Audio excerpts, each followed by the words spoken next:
Hello friends. तो आज हम चल रहे हैं Karkala which is an important pilgrimage location for the Jains. वहाँ पे हम देखने जा रहे हैं Gomateshwara statue which is the second largest statue of Bahubali in the world. और इसका जो लार्जेस्ट स्टैचू है ना वो भी लोकेटेड है यही कर्नाटका में ही श्रवणबेलगोला में। बट हम जो देखने जा रहे हैं that is the second largest statue of Bahubali. और यहाँ हम अभी तो हम फिलहाल मणिपाल में है, तो यहाँ से कुछ 39 किलोमीटर्स है ये जो करकला जहाँ हम जा रहे हैं। And that is going to take around 40 minutes by road. But trust me guys, आपको पता ही नहीं लगेगा कब आप पहुँच जाओगे, क्योंकि यहाँ पे इतनी सारी ग्रीनरी है ना, रोड्स है ना, they are so beautiful and बहुत सारे पेड़ पौधे से भरे हुए हैं। If you are a nature lover, then the travel itself is going to be a treat for you. और यहाँ का ना एक स्पेशलिटी है, अगर आप देखेंगे तो सारे जो इंडिविजुअल हाउसेस है ना वो एक दूसरे से थोड़ी सी दूरी में है। एंड यू कैन से कि हर घर के लिए यहाँ पे 10 to 12 ट्रीज तो हैं ही है, विच आई फाइंड वेरी यूनिक। और आपको बहुत अच्छा लगेगा यहाँ का स्टे। अभी फ़िलहाल समर है एंड दैट टू हम लोग जब जा रहे हैं ना, it is right now 1:30 PM।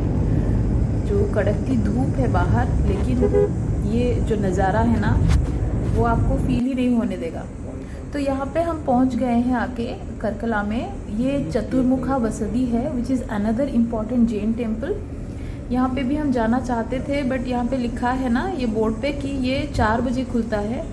तो अभी तो फ़िलहाल 2:30 हो चुका है, बट हम अभी इतना देर वेट नहीं, 2:30 नहीं हुआ, 2:10 ही हुआ है।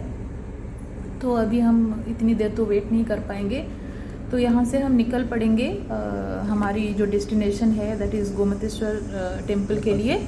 वो यहाँ से कुछ 1 किलोमीटर अवे ही है। ये भी हमें देखना था, बट इतनी देर हम वेट नहीं कर सकते।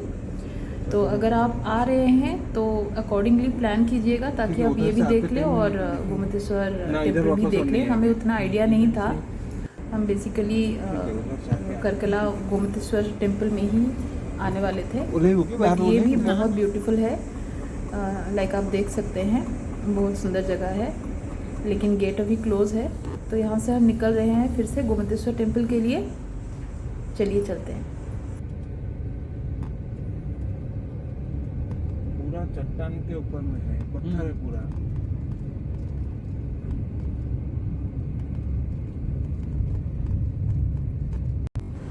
तो फाइनली हम पहुंच चुके हैं गोमतेश्वर स्टैचू देखने के लिए। यहाँ पे लिखा है, देखिए, भगवान श्री बाहुबली स्वामी हिल। तो ये एक्चुअली सेकंड रूट ऑप्शन है। आप अगर अपना व्हीकल है ना डायरेक्टली लेके पार्किंग में छोड़ना चाहते हैं तो यहाँ पे कुछ आपको 100 रुपीज़ पे करना पड़ेगा और आपको वो लोग अलाउ कर देंगे directly to the top of the hill. आपको उतर के नहीं जाना पड़ेगा।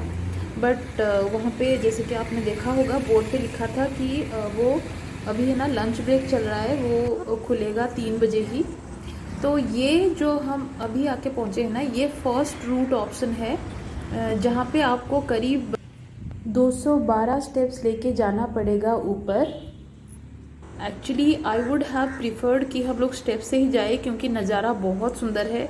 बट गर्मी इतनी ज़्यादा थी ना बाहर, क्योंकि आप देख सकते हैं एकदम ब्लैक रॉक है, मतलब शायद ये ग्रेनाइट या ऐसा कुछ होगा, आई थिंक। तो इतनी गर्मी थी ना, लग रहा था कि जैसे आप एक कुछ ट्रैप्ड हो गए हैं कहीं गर्मी में। बहुत कड़कती धूप थी। तो we did not even dare to take the steps. तो हमने फिर डिसाइड किया कि आप देख सकते हैं थोड़ी दूर तो हम आ ही गए थे, बट उसके बाद we did not dare to take the steps.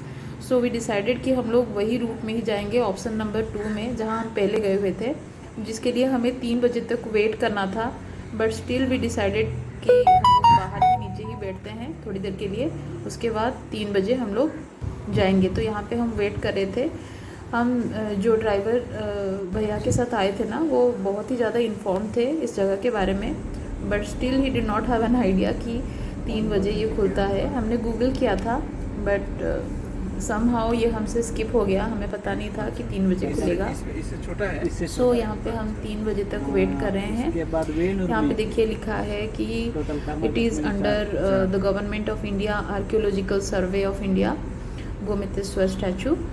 तो यहाँ पे हमने 3 बजे तक वेट किया और अभी देखिए 3 बज चुका है, भैया आ गए हैं। इनको हमने कॉल किया था, वहाँ पे कॉन्टैक्ट नंबर लिखा था, तो उनको हमने कॉल किया, बट वो बोले कि 3 बजे ही आना है उनको। 3 बजे वो आ गए हैं, गेट खोल रहे हैं and finally we are going atop the hill. तो हम लोगों ने स्टेप्स नहीं लिया। आप अकॉर्डिंगली प्लान कीजिएगा कि आप स्टेप्स से जाने वाले हैं। अगर वेदर अच्छा है ना तो आई वुड से कि आप स्टेप से ही जाइए, नज़ारा बहुत बहुत सुंदर है। बट क्योंकि हम धूप में समर में ऊपर से दोपहर को आए हैं तो we are taking this route, the second option that is. तो ये देखिए हम डायरेक्टली जा रहे हैं पार्किंग में। आपको स्ट्रेट अवे ये पार्किंग में ले जाएगा। कुछ 100 रुपीज़ ही हमने पे किया है। ये देखिए ये एक रॉकी हिल ही है, ये बना दिया है, सही है। कह सकते हैं आप। तो चलिए चलते हैं। यहाँ से है ना स्टैचू थोड़ा बहुत दिख रहा है क्योंकि इट्स अबाउट 42 फीट हाई। और टू आवर राइट, अब मैं क्या ही बोलूँ, आप खुद देख लीजिए द ब्यूटी जिसको आप बोलते हैं। It's looking like a wow, it's literally looking like a wow.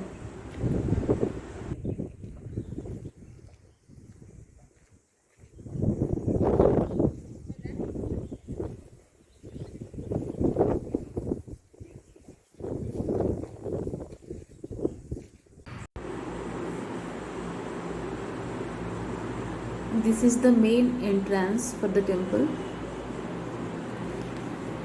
And friends, although I never recommend you to visit the place on a hot afternoon, but trust me, if at all you do, you are never gonna regret.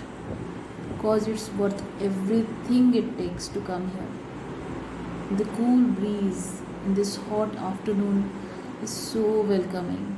You won't mind to take a few minutes out and soak in the calmness and peace. It's going to be a truly refreshing change, which will definitely take you away from the madness of crazy city life.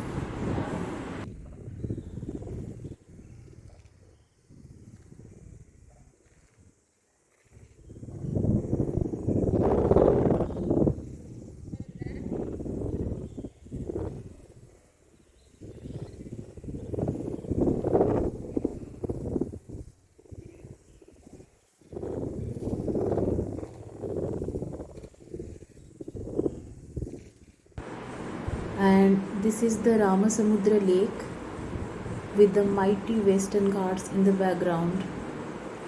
The view is truly, truly mesmerizing.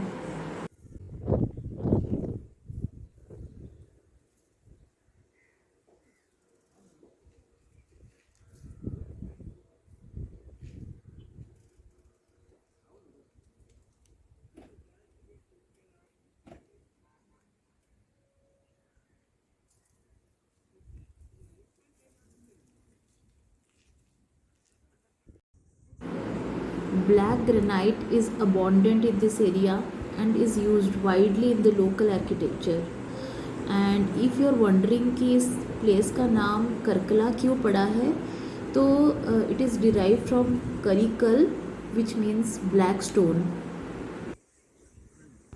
इस beauty को छोड़ के जाने का मन तो नहीं कर रहा था, बट अंदर तो जाना था ही ना, क्योंकि हमें भगवान द ग्रेट बाहुबली जी का दर्शन भी तो करना है।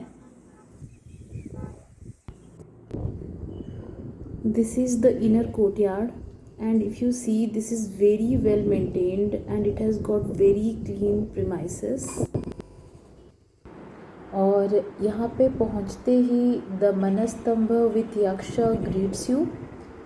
And if I'm not wrong, the temple remains silent most of the time with very few visitors and pilgrims. And on entering the temple, you can see the idol of Lord Bahubali carved out of a single rock of granite, which is 13 meter tall, that is 42 feet tall.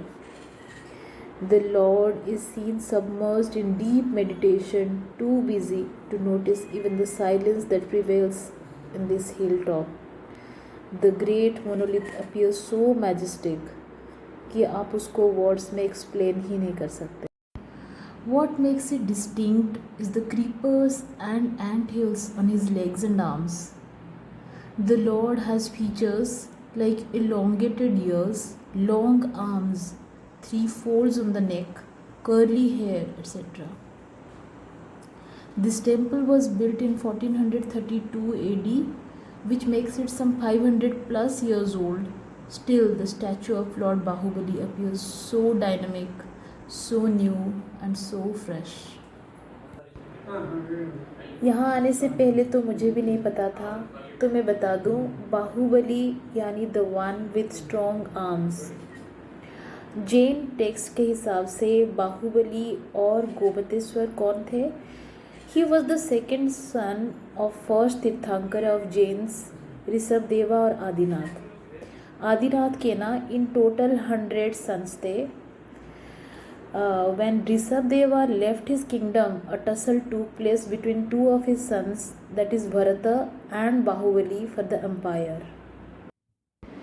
अब इस लड़ाई में जीत तो बाहुबली की ही हुई, but the sourness between the two brothers remained, and that made Bahubali stay detached from the worldly affairs. According to the legends, he then stood immobile with feet straight ahead and arms at his side, meditating for an entire year in the yogic position. He was so unmindful of the world around him that vines grew undisturbed up his arms and legs, and anthills rose around his feet. His meditation led him to true victory over human passion, and according to the beliefs of the Gambara sects of Jainism, this enabled him to become the first human of this kalpa, that is what is, to gain liberation. You can also see the statues of 24 Tirthankaras which are kept at the back.